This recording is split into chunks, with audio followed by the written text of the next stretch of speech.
മനസ്സിനെയും ശരീരത്തെയും യോജിപ്പിക്കുന്നതാണ് യോഗ. യോഗയും കളരിയും ഏറെ ബന്ധപ്പെട്ട് കിടക്കുന്നുണ്ട്.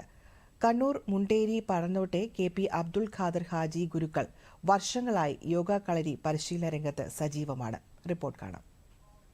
തന്റെ പൂർവികർ തുടങ്ങിവെച്ച കളരിയും യോഗയും പുതുതലമുറയിൽ എത്തിക്കുന്നതിന് അശ്രാന്ത പരിശ്രമം നടത്തുന്ന അബ്ദുൽ ഖാദർ ഗുരുക്കൾ വീടിനടുത്ത് ദുൽഫുക്കർ കളരി എന്ന പേരിലുള്ള കേന്ദ്രം നടത്തിവരുന്നുണ്ട്. പൗരാണിക കാലം മുതൽക്കേ നമ്മുടെ കേരളത്തിൽ കളരിപ്പയറ്റും യോഗയും എല്ലായിടങ്ങളിലും ഉണ്ടായിരുന്നു. യോഗ എന്നാൽ അതിൻ്റെ അർത്ഥം യോജിപ്പിക്കുക, ചേരുക എന്നുള്ളതാണ്. എന്താണ് ചേരേണ്ടത്, എന്താണ് യോജിപ്പിക്കേണ്ടത്? അതായത് നമ്മുടെ ശരീരവും നമ്മുടെ മനസ്സും യോജിപ്പിക്കുക. യോഗയിലെ വ്യത്യസ്ത അഭ്യാസങ്ങൾ പരിശീലിപ്പിക്കുന്ന ഇദ്ദേഹത്തിന് ആയിരക്കണക്കിന് ശിഷ്യരെ വളർത്തിയെടുക്കാനായി. യോഗ എന്നാൽ ശാരീരികമായും മാനസികമായും ആത്മീയമായുമുള്ള വളർച്ചയ്ക്കും ഉയർച്ചയ്ക്കും ഒഴിച്ചുകൂടാൻ പറ്റാത്തതാണ്.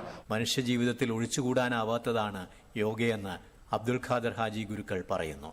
മുമ്പ് കാലത്ത് എല്ലായിടങ്ങളിലും യോഗ ചികിത്സയുണ്ടായിരുന്നു. യോഗ ചികിത്സയിലൂടെ മാറാത്ത രോഗങ്ങളില്ല. ആധുനിക ഔഷധങ്ങൾ കൊണ്ട് ചികിത്സ നടത്തിയാൽ മാറാത്തത് പോലും യോഗ ചികിത്സയിലൂടെ മാറ്റിയെടുത്ത അനുഭവം എനിക്കുണ്ട്. കളരിയിലെ വ്യത്യസ്ത മുറകൾ യോഗയുമായി ബന്ധപ്പെട്ട് കിടക്കുന്നുണ്ട്. 26 വർഷമായി ഞാൻ യോഗ ചെയ്യുന്നു. മാനസികമായിട്ട് വളരെയധികം ഉല്ലാസം കിട്ടുന്ന ഒരു സമ്പ്രദായമാണ് യോഗ.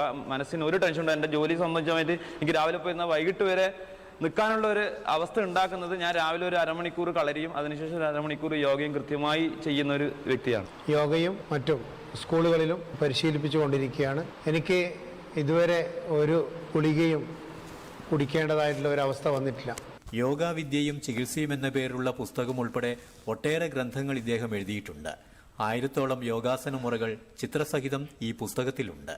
എല്ലാ വർഷവും ജൂൺ 21 അന്താരാഷ്ട്ര യോഗാ ദിനം ആചരിക്കുമ്പോൾ യോഗയുടെ പ്രാധാന്യം ലോകം മുഴുവൻ എത്തിപ്പെടുകയാണ്. ജീവിതത്തെ ആരോഗ്യപൂർണ്ണമാക്കാനുള്ള ശ്രമത്തിന് ശക്തി പകരുകയാണ്. കണ്ണൂർ മുണ്ടേരിയിൽ നിന്ന് ക്യാമറാമാൻ കെ.വി. രവീന്ദ്രനൊപ്പം കെ.ഒ. ശശിധരൻ, ദൂരദർശൻ ന്യൂസ്.